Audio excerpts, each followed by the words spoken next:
You know Shaletta makes you laugh, but did you know Shaletta Brundage can also make you think and boost your business? Media personality, activist, and comedian Shaletta Brundage founded Shaletta Makes Me Laugh to celebrate and share the best of Black culture. It's a podcasting platform. You can download 10 weekly podcasts hosted by African-American subject experts at ShalettaMakesMeLaugh.com or wherever you find your favorite podcasts. ShalettaMakesMeLaugh.com is also a production house, creating broadcast quality commercial content. And Shaletta and her team of storytellers create powerful promotional campaigns to get businesses the brand awareness they're looking for. Some of Minnesota's top businesses trust Shaletta, and you can too. Get out the word about your events and products and get in front of communities of color with ShalettaMakesMeLaugh.com. She's got the power to help your business.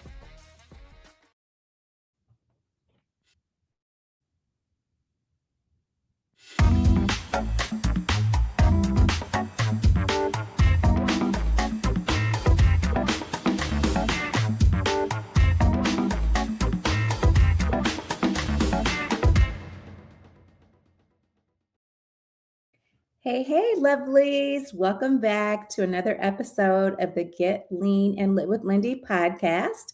I hope you're having a good week, having a good day.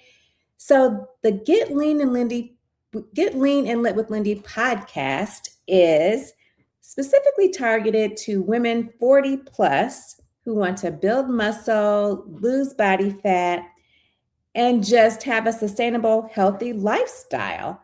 Something that's really supported by good nutrition, effective and efficient workout plans, and also the ability to relax, to sleep well.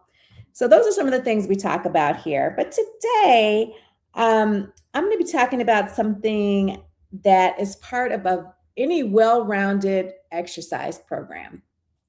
So it's something that I do myself and something I'm going to walk you guys through. And hopefully, if you're not already doing it, you will incorporate it into your exercise plan. So I'm talking about HIIT training, HIIT training. So HIIT stands for high intensity interval training. So hold on, before you get worked up, before you start panicking, I don't want you to picture fitness influencers screaming at you, making you do 100 burpees in a warehouse. It's not what we're talking about today. So just relax. I wouldn't do that to you guys, first of all. That's not where we are at this stage in our lives. That might have been, back in the day. But today we're going to be talking about realistic HIIT, smart HIIT, sustainable HIIT. Because after 40, our bodies do not necessarily need a lot more intense exercise, not just for the heck of it. We need the right type of exercise. So that's what I want to talk to you guys about today. So as I like to do, let's start with the basics. What exactly is HIIT? So HIIT simply means alternating periods of hard work with periods of recovery. So for example, you can walk fast for 1 minute, then walk slowly for a minute and repeat that in cycles. Or you could bike hard for 30 seconds and recover for 90 seconds and then repeat that. And that's really it. It's not super complicated. You don't need to necessarily jump around. You don't need to make yourself nauseous. You don't need to hate your life. It's not that kind of a party. HIIT is simply changing intensity in a pattern that's called intervals. That's really what it is. So let's talk about why HIIT is so effective after the age of 40 and beyond.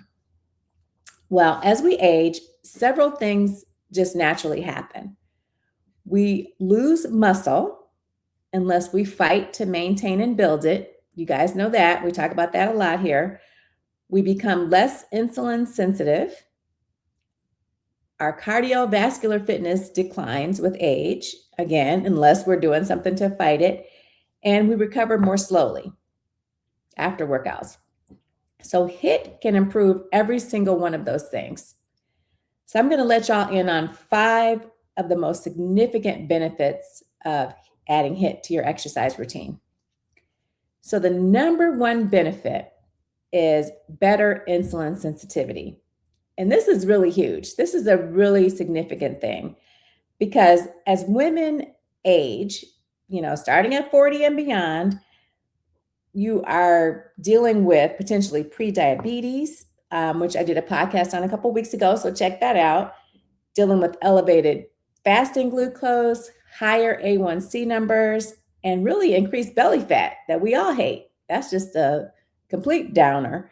So HIIT helps your muscles become more efficient at using glucose. Your muscles literally become better glucose sponges when you incorporate HIIT cardio regularly.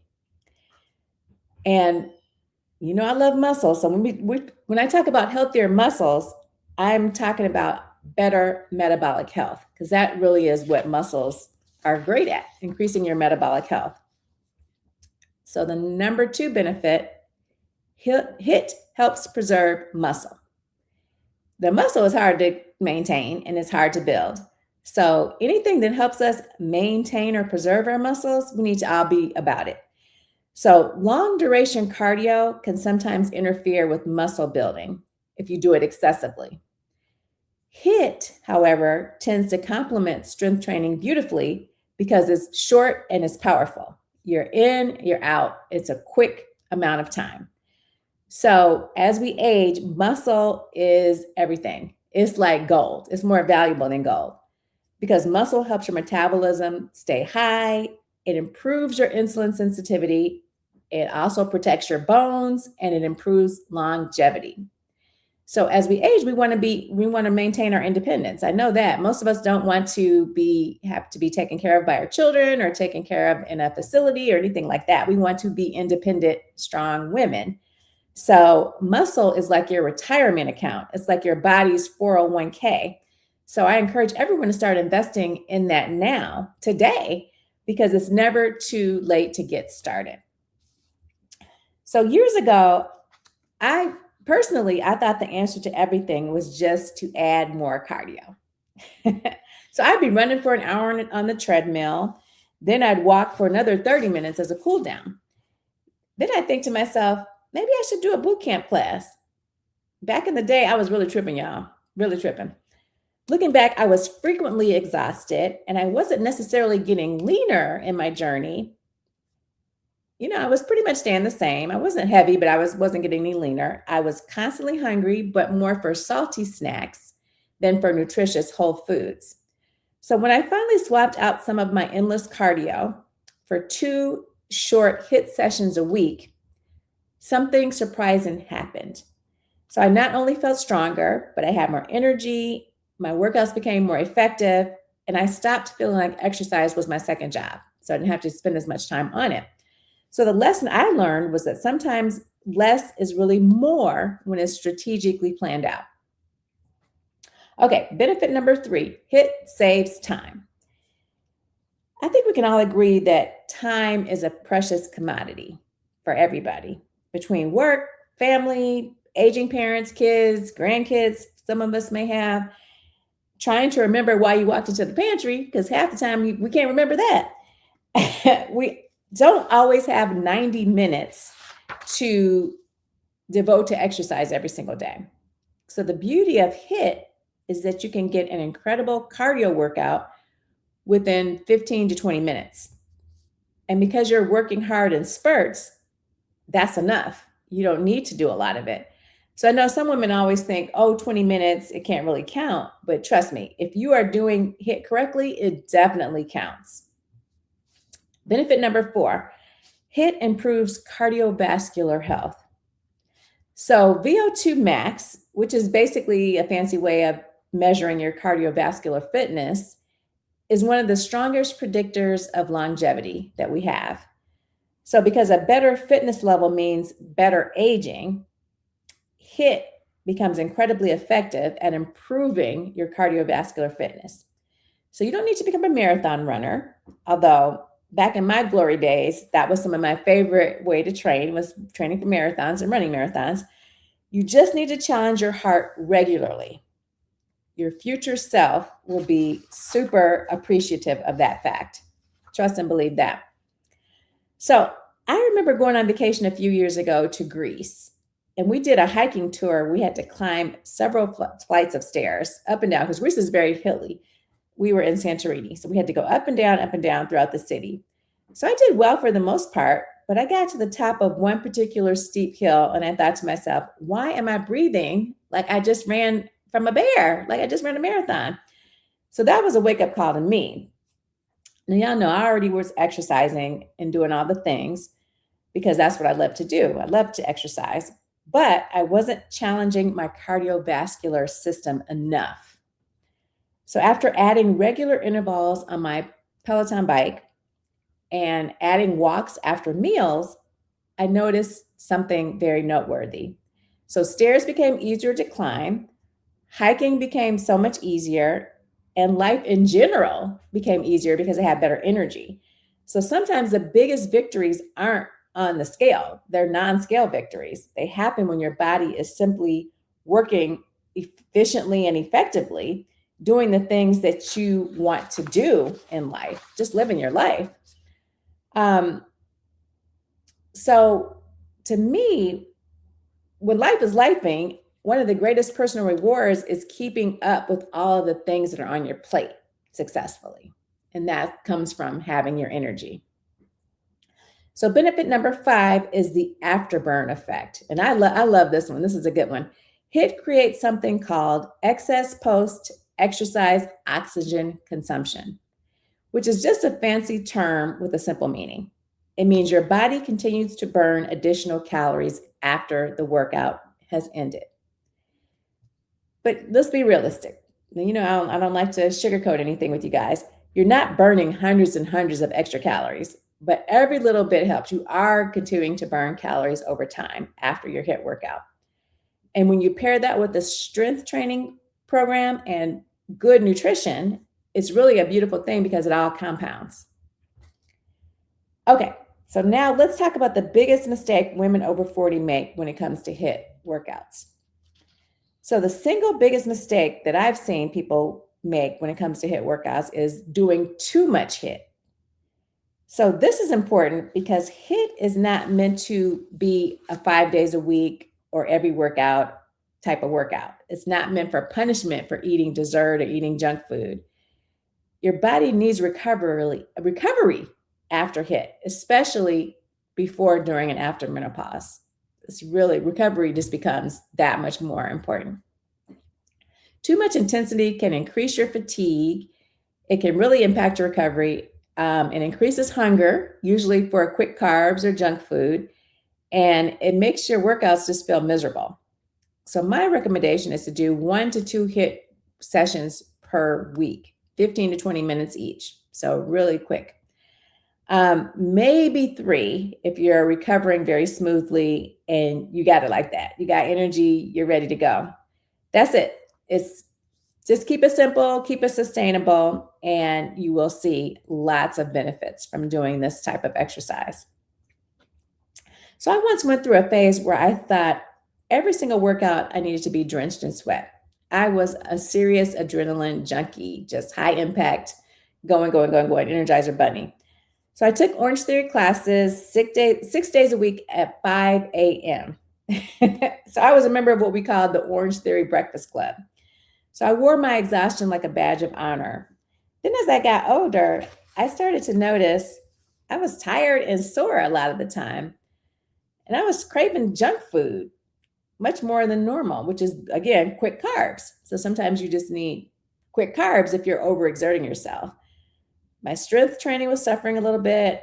And I finally realized I wasn't underworking, I was under recovering. I wasn't letting myself recover for enough time.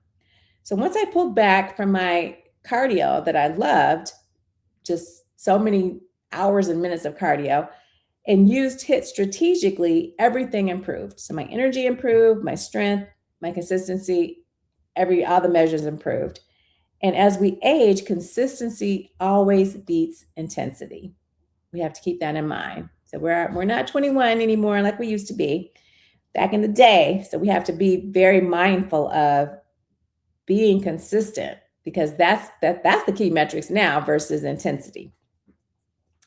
So you may be asking yourself, how do I start HIIT if I am truly a beginner, either beginner to exercise or a beginner to HIIT? So my advice is to keep it very, very simple.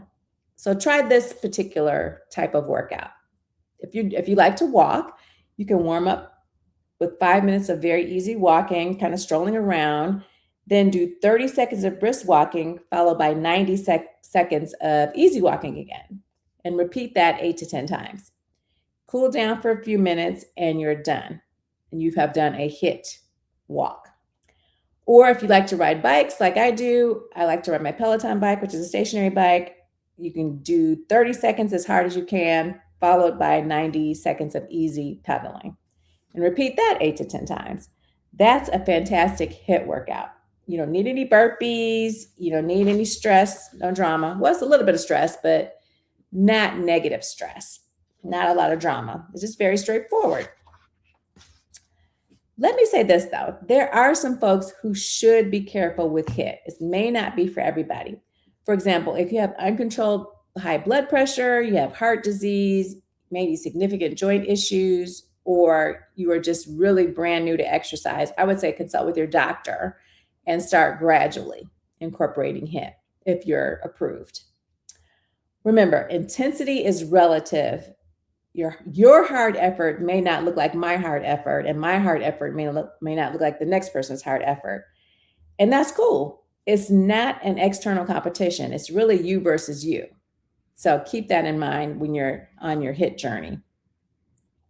So let's now talk about what your week of exercise might look like when incorporating HIIT training into it. Of course, you should do 3 strength training workouts. That should be the anchor of everybody's workout routine at this point. You should add 1 to 2 HIIT sessions, continue daily walking, and have 1 full day of rest where you're not doing anything. For me, that's Sunday. Even though sometimes I like to jump up and do a little bit of this or a little bit of that, I really should be resting just a full day once a week. It's simple, it's manageable, it's effective, and it's sustainable. Listen to your body. So if there's one thing you remember today from this podcast, you don't need to exercise longer. You just need to exercise smarter.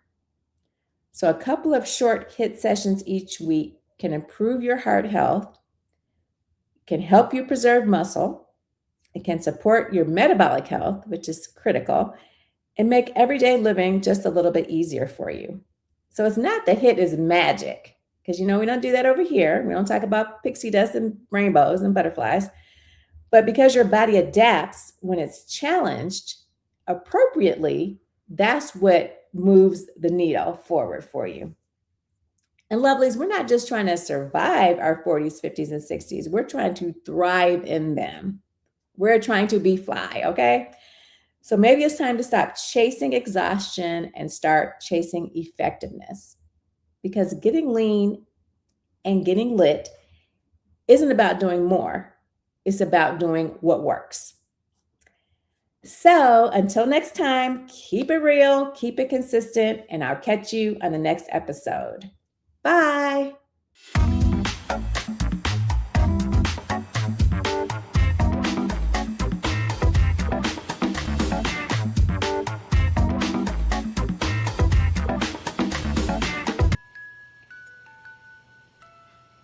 Boom! I just earned a $600 bonus with an Old National Bank checking account.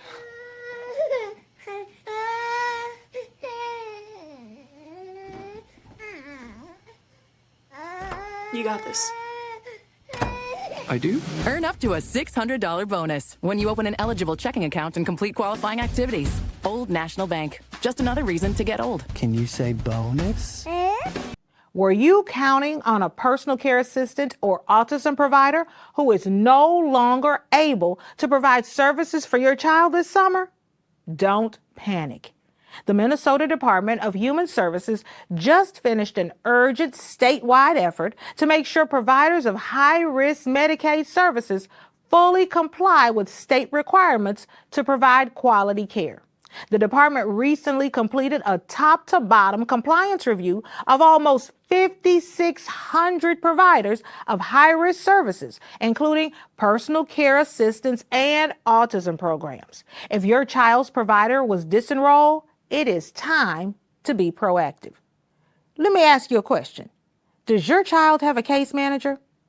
They usually can help you find a new provider.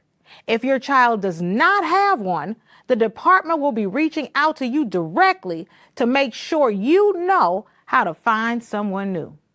Understand what's happening and how to get help at mn.gov/DHS/find-care.